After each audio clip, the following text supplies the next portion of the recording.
ઘરનું અજવાળું છે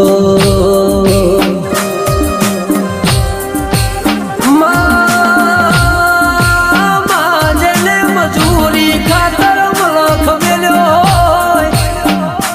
એ જેને ઘરની જવાબદારી ખાતર ભણતર મેલ્યું હોય એ જેનું ખોવાઈ ગયું હોય ન તારા સિવાય બીજું ખોળનાર મળણીમાં